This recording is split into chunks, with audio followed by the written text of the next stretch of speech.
এই যে কচি খাইলে এদিকে, কচি ডাবটা এদিকে পাইবেন। ওই মামারা কই গেলেন? চালায় আহেন, কচি শেষ হয়ে গেল। ডাব খান মামা, গরমের আরাম, ডাব খান। কচিটা এদিকে মামা, কচিটা এদিকে। না, বাইরের দেশে ডাস্টবিন ছাড়া বাইরে কেউ ময়লা ফেলায় না। যদি কেউ তোর মতো রাস্তাঘাটে ময়লা ফেলায় তাইলে হ্যার গাড়টা দইরা ময়লাটা উড়ে হ্যার পকেটে বইরা দিব। ওই কচিটা এদিকে, ডাব খান। ভাই ওই যে দেখেন ডাব, আহেন ডাব খাই। ডাব কত করে ভাইয়া? ভাই ডাব 100 টাকা করে। কচিব দিমু?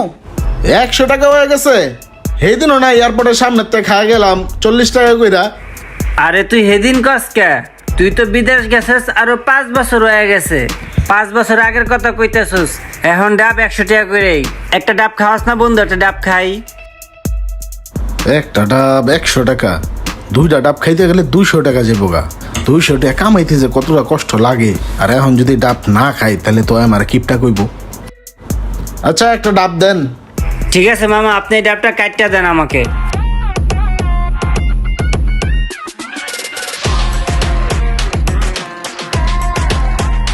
আচ্ছা এই যে তুমি ডাব বিক্রি করো সারাদিন, দিন শেষে তোমার কয় টাকা থাকে?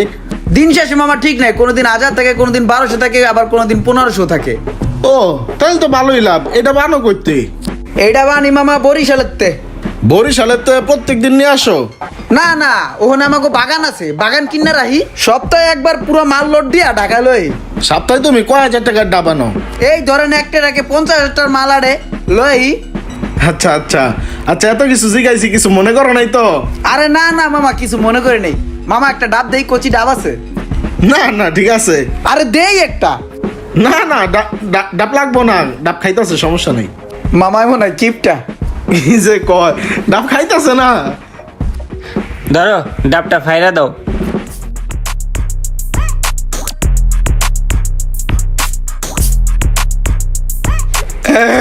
কিছু হয় নাই মামা, কিছু হয় নাই। দূর বাড়া, কি একটা ডাব দিলি, কিছু হয় নাই।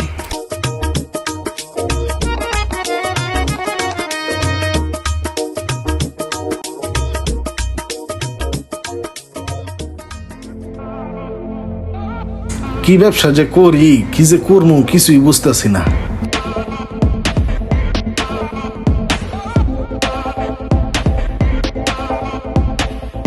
ড্রাগন কত কইরা?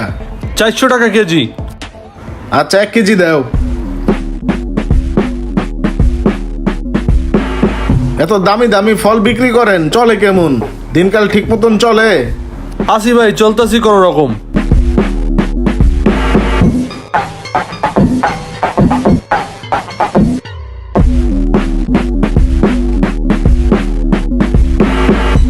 কিরে মালগিলা হাজা না খারাপ রয়েছিস কে? এই যে এটি খালি পরে রয়েছে, চয়ে পড়ে না? আচ্ছা ঠিক আছে।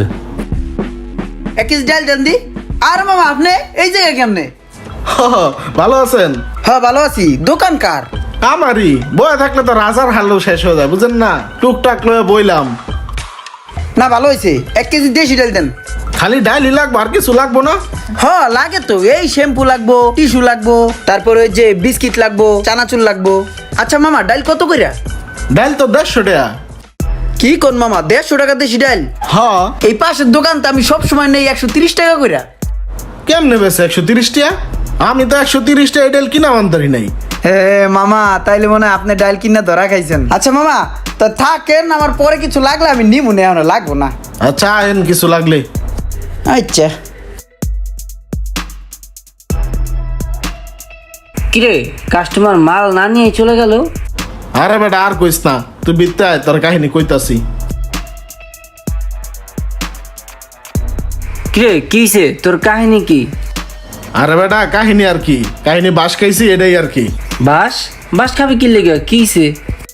আরে বেটা দোকানটা তো দিছি হুটহাট কইরা, এমনি বেচা কিনা নাই। যাও 2-4টা কাস্টমার আয় সবাই বাহিনীতে, আরো কিছু কিছু কাস্টমার আয়, হেরা মাল নিতে আইলে আমার দাম হই না কয়, এর সাথে কমে নাকি অন্য দোকানে পায়। আসলেও সত্য, আমি নিজে যাচাই করে দেখছি আমার দোকানে চাইতে অন্য দোকানে কম দাম। বন্ধুরে আমি তো মনে কর মাল কিনতে যায় ধরা খেয়ে গেছি। আমার এই সম্পর্কে অত ধারণা আছিল না, হুটহাট করে মাল কিনছি, আমার তো সব গেল। গাড়িটা কিনলাম 5 লাখ টাকা দা, দোকানটা দিলাম 10 লাখ টাকা দা, 15টা লাখ টাকা আমার মাঠে মরা। বন্ধুরে চাইছিলাম বিদেশ আর যাবো না, এই বাংলাদেশে থাইকা বাংলাদেশে টুকটাক কিছু কইরা ভাই বেড়াদারের লগে আত্মীয় স্বজনের লগে একসাথে থাকবো, বাংলার মাটিতে বাস করবো। এখন তো আমার ওই সুযোগটা হইব না রে বন্ধু। আমি তো যেভাবে লস খাইতাছি এভাবে লস খেলে আমার চালান পাতি কিছুই থাকবো না। আমার আবারও বিদেশ যেতে কইব রে, বাংলাদেশে মনে হয় আর থাকতে পারবো না।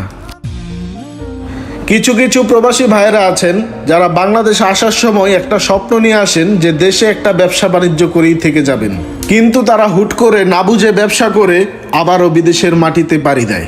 ভিডিওটা ভালো লাগলে অবশ্যই শেয়ার করে দিবেন প্লিজ।